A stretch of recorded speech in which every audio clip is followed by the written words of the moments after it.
star of gladness. Stand beside me and be my friend. Make me smile Papa and Day. laugh again. Yes. Aloha mai kako from Hawai'i nei. Aloha. What an honor it is to be here. And I really, before I begin, want to really share a deep respect for the I Tau Tau Tanu, the people of Guam, for warmly welcoming us, our delegation that I'm here with from the East-West Center from Honolulu, Hawaii. So mahalo nui loa. Si yus os ma'ase. I apologize. I'm so honored to be here, and Kyle, I've got to say, that's pretty incredible. He's so energetic. He, along with all of the youth, the energy that's in this room that helped to make this happen, my deepest aloha. And also aloha to our mana wahine, we call it in Hawaii, Governor Lou Leon Guerrero that I've worked with in previous positions. Just incredible leadership through this very difficult time, as it was mentioned by our Vice Speaker. And also to our President of the University of Guam and our Vice Provost and all of the government leaders who are here, academia that I see in the audience and on the virtual internet out there, as well as many of the protectors, the ancestor or kupuna that we call it in Hawaii, who are here, and of course, the youth. I'm really excited to see youth because that's what Island Wisdom is. It's that connection between our ancestors, those who carry on. You know, to be here when I think about Master Navigator Larry, that I'm standing in those big shoes, standing here as a keynote speaker, or Ambassador Amanda Ellis, who was a keynote speaker. So I'm very humbled to be here to just share. You know, and Dr. Austin Shelton invited me here, and I don't think anything's by chance. We had a dinner together in Washington, D.C., and he invited me here. But it was really meant to be that we were together. And the more I talk, the more I listen, people standing up here and pointing out to Dr. James Biernes, who's also from the East-West Center, or Dr. Tammy Tabe, or Dr. McKenna Kaufman, who these connections are not by accident. You know, the other day we were meeting with the Consul General for Palau, and this moth went by. And you know, in Asian culture, there's this moth that went by, and it reminded me of my dad, because every time, you know, he passed away about 1.5 years ago, and when that moth went by, and he spent a lot of time here in Guam in the Pacific in the 1960s, and it just reminded me that nothing is by chance, that we all are meant to be here for a reason. And when I heard all of the things shared, these facts, and Austin, Dr. Shelton, I mean, just amazing, amazing work. And all of those speakers beforehand and yesterday, the reports, astounding. So you heard Brada he's with us in spirit. He said, Hokulea, star of gladness. In this picture that you see here is the Hokulea that have circumnavigated the world, getting ready to do it again, master navigation. Here in Pokai Bay, a very special place on the Waianae side of Oahu. When we talk about Aina, or land that we were talking about yesterday, or Vai, your water, that Aina and Vai intrinsically connected here in Guam and throughout the Pacific. That Hokulea that reminds us of our ancestors, of all that was taught in the past. That place is a special place. My Aina is Oahu, but I grew up in Wahiawa, which is, if you go around that mountain there on the other side, is where I grew up. And the Vai that I grew up with are the waters of Oahu. This bay here, very significant because it actually has a heiau, or a very spiritual place that travelers, before they went abroad, following the stars, the sea, the birds, and the currents that we know, listening to the environment, allowed them to travel intentionally across the Pacific. That place was very fruitful. And when people think of Waianae, Anai means mullet, and Waianae is the waters of the mullet. There was a stream that came down there, and stories that are told is it was very fruitful with lo'i, with taro patches. But if you go there today, and many of you probably have been to Oahu, and many of you probably calling in, it's hard maybe to visualize that it was a very fruitful, thriving place where it fed many families. And I think about my Auntie Katie, who's 99. She lives on that coast. And she, in the 50s, 60s, and 70s, loved to go fishing out there. And she would catch every time, no problem, not a problem. You see some fishermen out there today, you see a lot more recreation, you see the dolphins coming out, but the fish are not there anymore. And I think it's clear we know why. I remember growing up also on the other side, on this side of the island in Ewa, those of you who are old enough and have been to Oahu, remember there was limu, or seaweed, all across the shore. And we would collect them carefully. We'd go out, and that was a thing to put in our poke. And now, of course, we have aquaculture that does a lot of that on Hawaii Island. But it's not there anymore. And when you tell younger people that, a long time ago, Ewa was filled with limu, they're like, can't visualize it unless I show you an old picture. But there are efforts now, because we're telling you this, to revive and change those of you who are young out there, that it can be again. But that's what this picture reminds me of, and I wanted to share it with you. I wanted to share it with you because this place that I come from is not so different from here. It's not so different from anywhere else in the Pacific, because we are connected together by a beautiful Pacific Ocean. And I'm very proud to be here standing with you as someone, a daughter of the Pacific. My father is from Maui, Native Hawaiian, Tahitian, Chinese, with people who came over out of the Atlantic from Portugal and England, and my mother's from Japan. So being a daughter of this region and the world, like all of you in here and on the screen, we all have our stories, and I love hearing your stories because I believe the story is the power that will allow us to amplify all these efforts that are going on right now. We need to amplify it through the power of the story. And I heard a lot of them yesterday. I heard them in indigenous tongue, allowing that to grow and revive, because that's part of who we are as a people. So thank you for allowing me to share that story. The other story I want to share is I tend to be the storyteller of the tribe in my family. So I ended up with a lot of things. People give it to me. They give me, give it to Susie. She'll keep it. So I end up with this amazing genealogy that I think inspires me, as I know for many of you inspires you when you hear the stories of our ancestors. This picture is actually of my dad up on the top from Maui. He's in the circle there. He's actually on a Marshall Island somewhere. I showed it to President Hilda Heine and all the pictures that he had that I got from a slide film.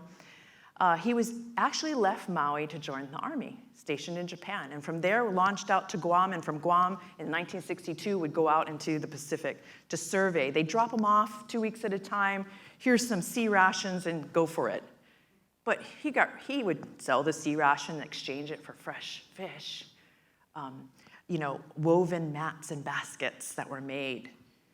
And what my dad told me was that he learned so much there, living amongst various Micronesians through atolls and islands. And he would come home to Hawaii and say, we have a lot to learn from those who live there, because everything they catch, everything they make, there's no such thing as an orphan. There's no such thing as someone who's homeless. When I listened to homelessness the other day, there was no such thing in 1962. There wasn't an idea that you wouldn't share everything you had with someone else. And he had such great, deep respect, and he shared that with me. So I'm super excited to go to Palau, by the way, to our Oceans Conference, because my dad was there. And the last time I tried to go there, COVID broke out, so I couldn't make it. So I'm finally going to get to go to a place where my dad told this story. And it really, really excites me, because it's a place in which he had deep respect for the people and the way of life that I don't think we can forget, and we have to continue to share that story.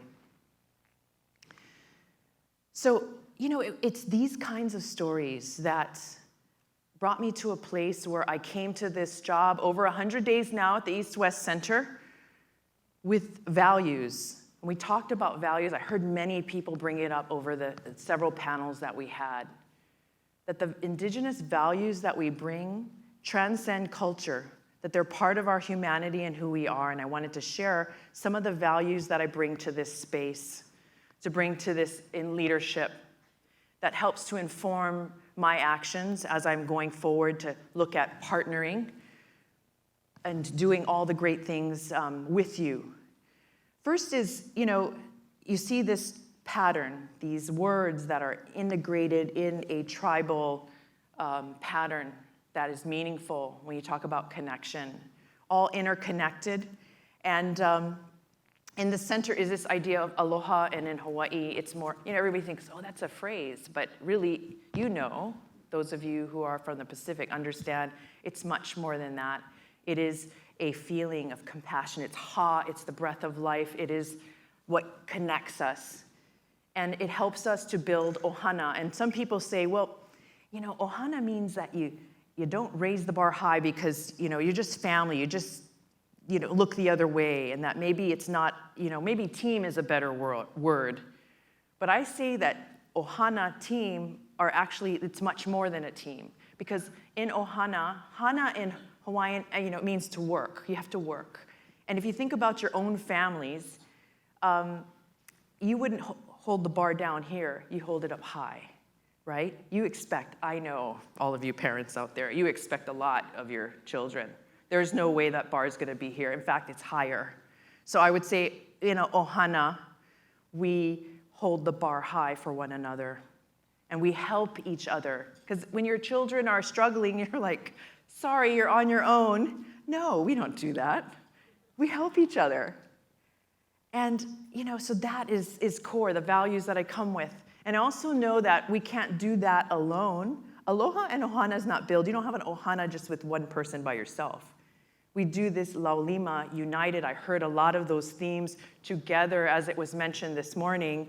You both touched on it, and that's why I think things are not by accident. That we have to do it together. We're united. And we have to malama. Malama means we take care, and that's everything you said. How do we take care? And we hold each other to standards like that, call to action. You feel like you're diming out your brothers and sisters, but no, you're holding them to a standard. It's not like snitching on somebody. It's holding to a standard to malama and identifying what we need to do. So I think that's critically important.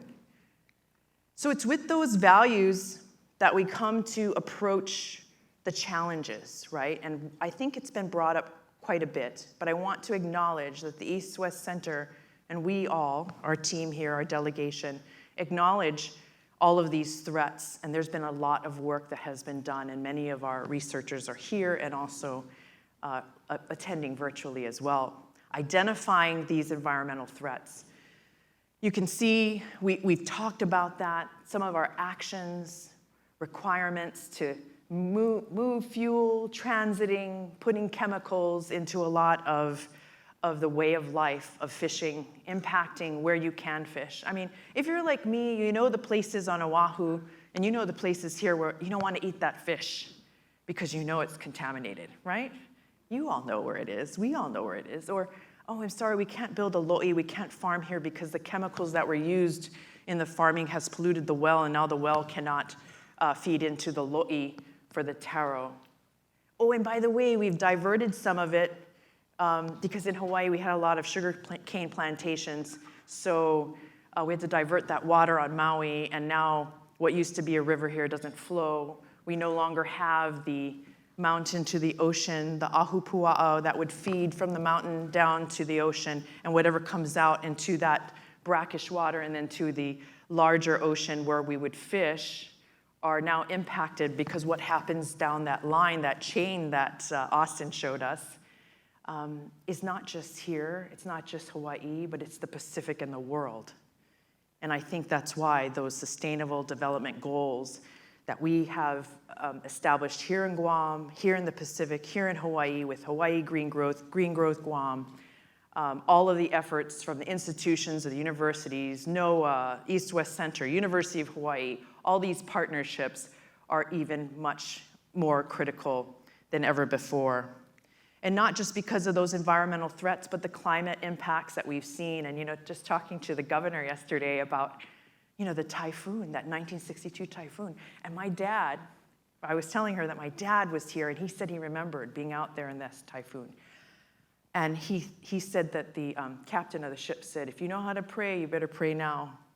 And he just remembers the sound of like a bang, bang, bang, bang, bang. That's the sound he actually made when he would hear on the ship. Because it was just, it changed the face of Guam. And it was an impactful story when my dad told me that he was here when that happened. But we're seeing those in irregular patterns now. We're seeing irregular patterns of temperature, rainfall, drought that don't make sense sometimes. And we know that seriously there's something happening. So as we try to develop how can we better monitor, how can we mitigate what's happening, and how can we share that information quickly and in a timely manner. And we've heard all these portals with it, Hawaii Green Growth, Guam Green Growth, and how we can share that with the rest of the Pacific are wonderful conversations that must be had.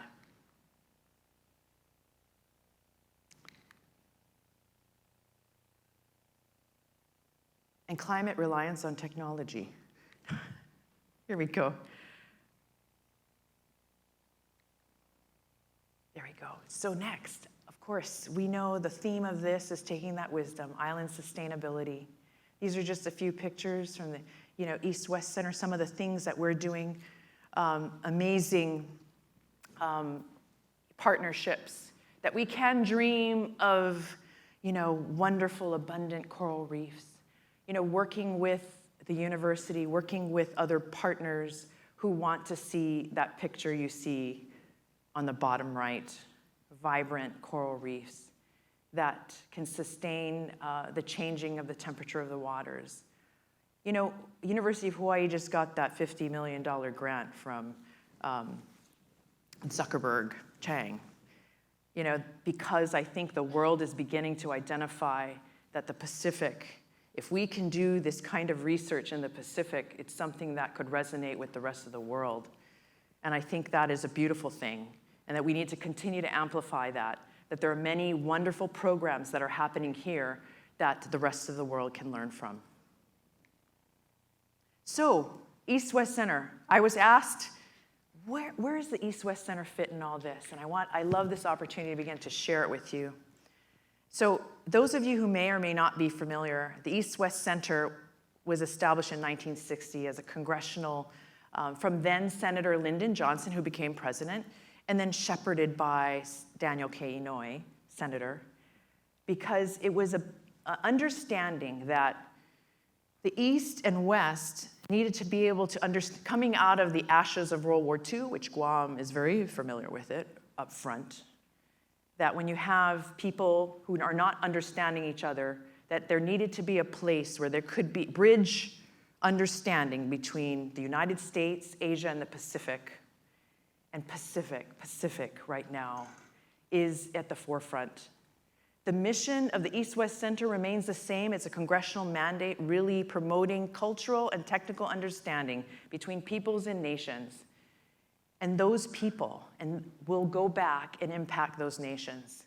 And so we've established a vision with the Board of Governors, who is an amazing, dedicated leaders from a diverse group and background. And they came up with a vision that the next 10 years, so when you talk about 2030, so by 2032, the East-West Center would be a premier institution that really builds or supports and equips leaders who can come together, not just leaders alone, but leaders in a network like here. And I know that because everybody was yelling out to James. See, James, you sit there, everybody's going to keep saying that. Everybody's reaching out to James. But this network, it's because you have a network of leaders who can come together to solve problems of common concern. And that's what we're doing right now. That it's this right now. So we are in line with what our vision is. So what we did, the question was, are we committed to the Pacific? Absolutely. Have we? Absolutely. And we'll be more committed in the future? Absolutely. I want to tell you that this diverse group came up with 5 priorities, and I've been 100 days on the job. And I want to call your attention to priority number 3 after I just quickly mention the 1 through 5. First of all is that East-West Center has been known to build leaders who go on to do amazing things with their government, community, academia, advocacy. You know, if we think about the leaders, for example, I gotta talk about Dr. Vares again. He's a East-West Center fellow. He is now in the Pacific Islands Development Program. While not living here in Guam, I want all his brothers and sisters and cousins to know that he is helping Guam through this Pacific Islands Development Program as a son of this place.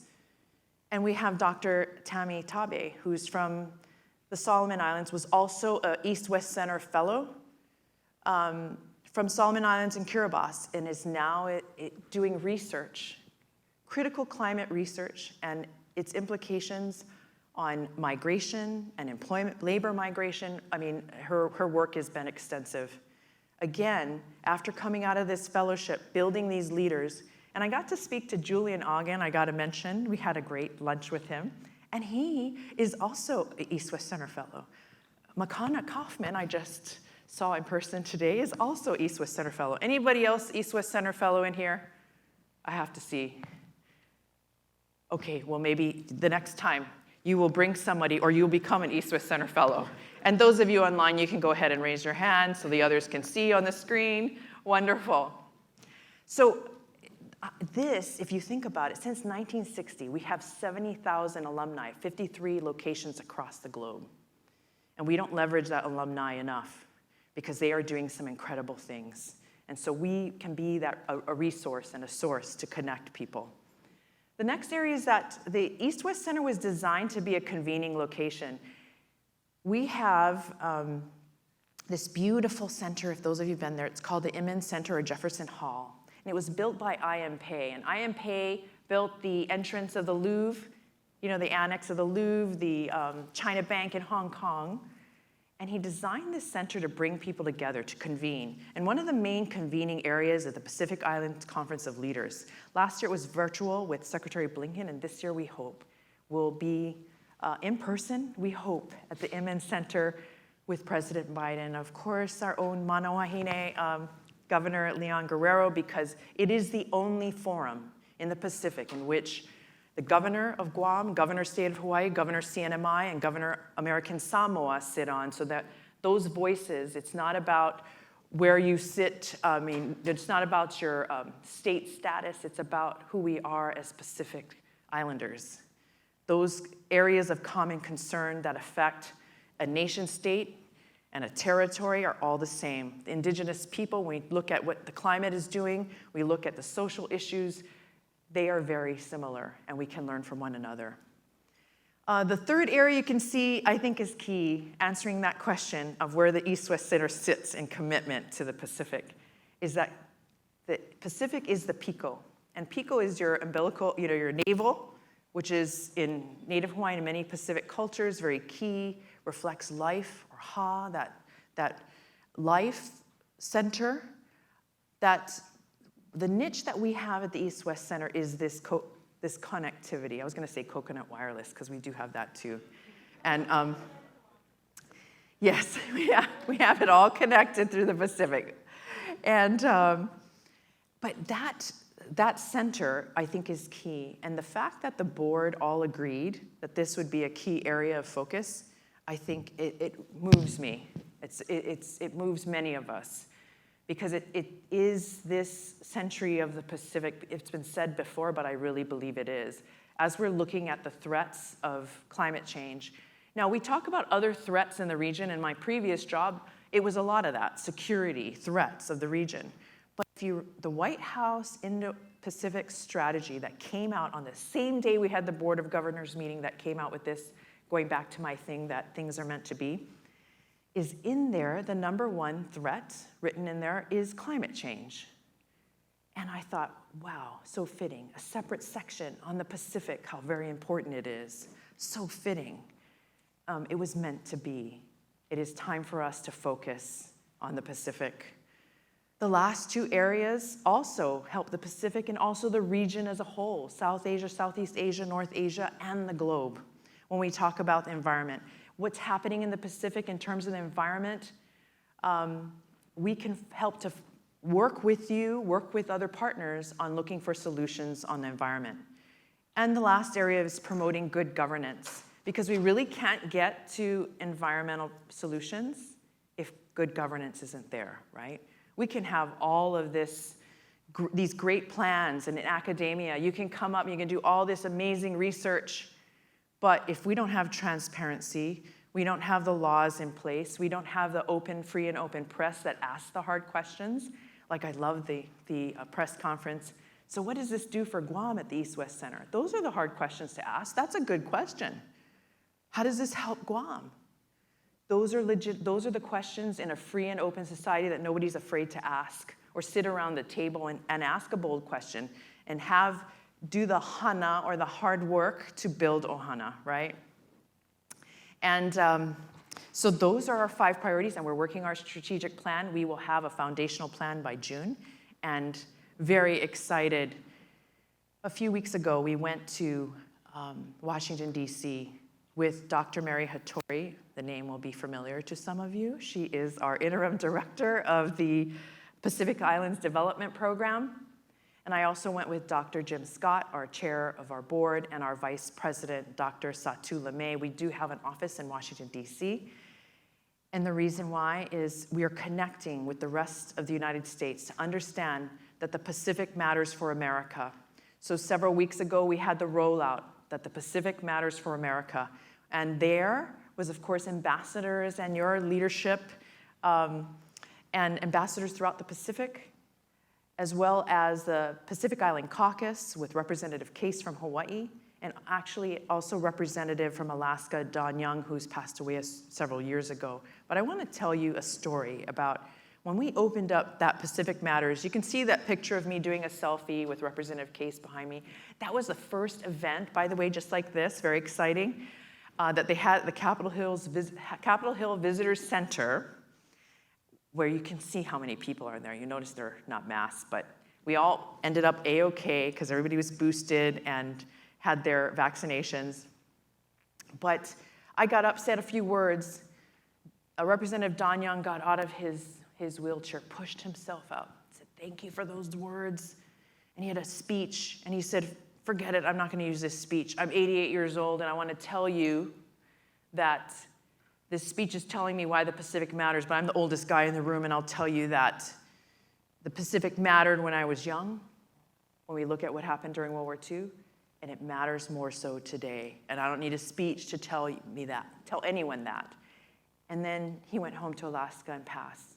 And I say that because one of the last things he thought about was us. So when you talk about kupuna, people who are ancestors, he is one of those who advocated for us, along with the other congressional leaders of the Pacific Island Caucus, who are there to tell America why the Pacific matters. And in this reference document that will continue to be expand other programs for it, talks about trade, the economy, aid, scholarship, education, research, all of that information that needs to be highlighted. And we know there's much education that has to be done, right? When some people think Guam is a foreign country, we got some work to do, right? So, I mean, being frank and open, that's something that we cannot stop educating. And sometimes we might feel tired that we have to keep doing it, but we have to keep doing it.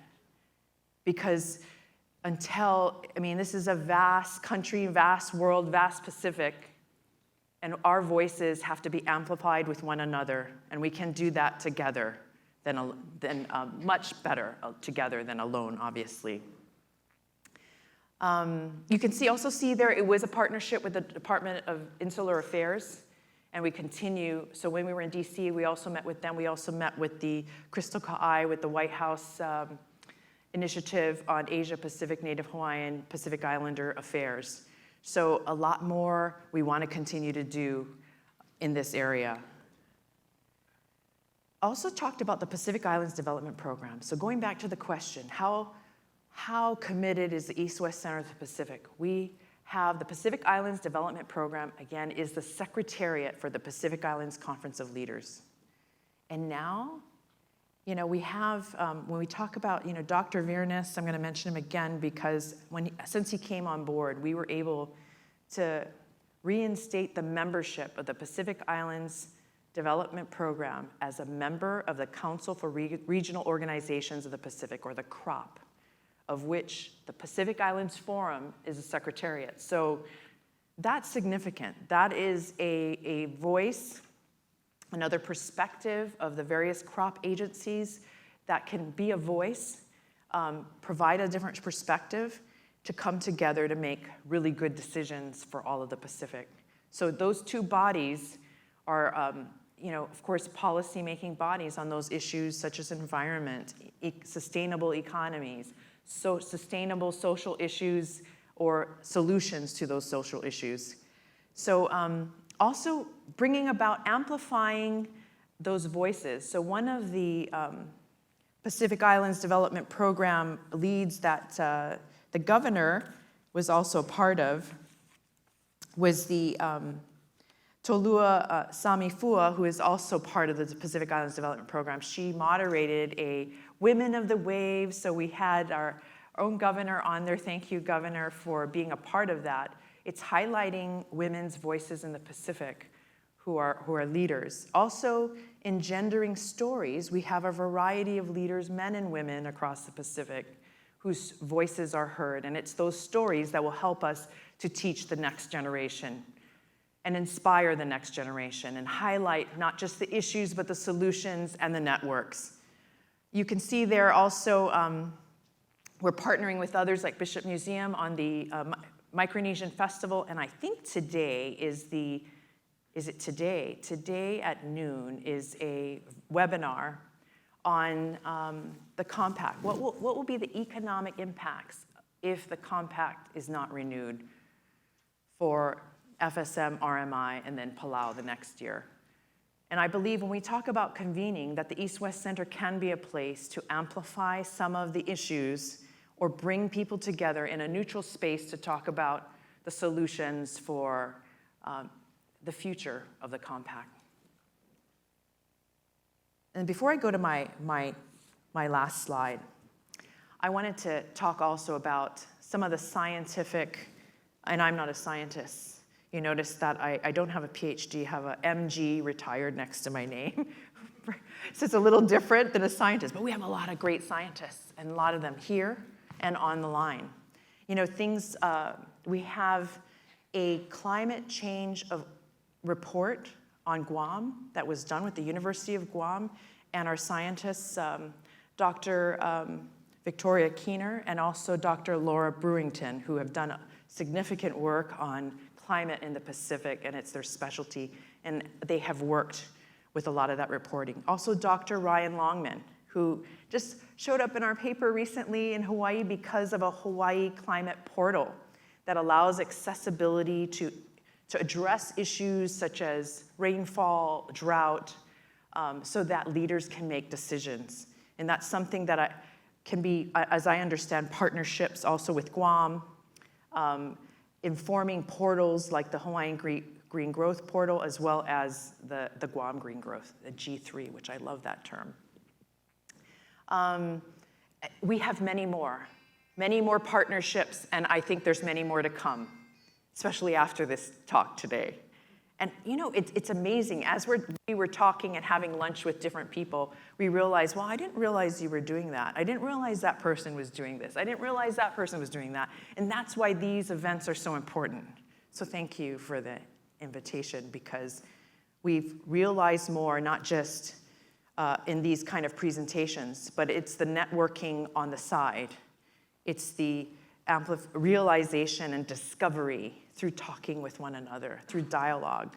So we can never underestimate the importance of doing that. I'm very excited about more opportunities to learn, to see the new discoveries.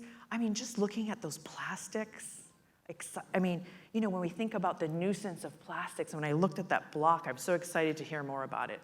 And when I walk down this hallway here to see all of the various new discoveries that we can share that can end up in something actionable and change in people's lives. That people could maybe go back out and go and fish on those reefs. That maybe we can build those lo'is or taro patches with fresh water that we don't have to worry about checking for radiation or any other kind of chemical that's in it. So very excited about that. So I did want to wrap up here very quickly. And again, thank you, mahalo nui loa. I also wanted to share, when I took over 100 days ago at the East-West Center, we had an inauguration where we had a mat. And that mat was a symbol of working together, because as you know, many in the Pacific, when we come together, we don't just come to the table, we used to come to the mat, or we'd sit on the mat. And in weaving a mat, you know that those of you who are artisans out there, that you begin at the center. Ka'ulana ikapiko is the term of, in weaving, we begin at the center. And then when you weave a mat, it has to be tight, it has to be interwoven for it to be functional. So we can have many efforts, but if they are not woven together, it is not going to be as functional as we'd like it to be. And it may not end up with a final result of us all sitting together with an actionable solution. So I think that metaphor of the weaving is something that we all can relate to, because we are all Pacific, we're from the Pacific, we care about the Pacific.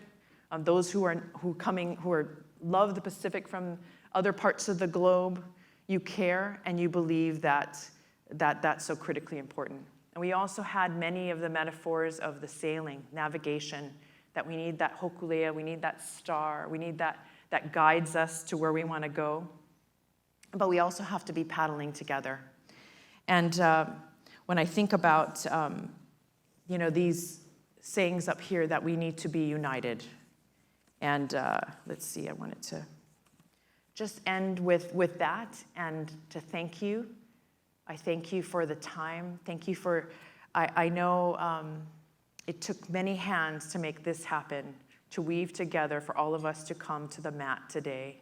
So thank you so much for taking the time, and thank you for our elders that are here and for our youth, and for those of you who really had the vision to bring us all together here. So mahalo nui loa. I thank you so much.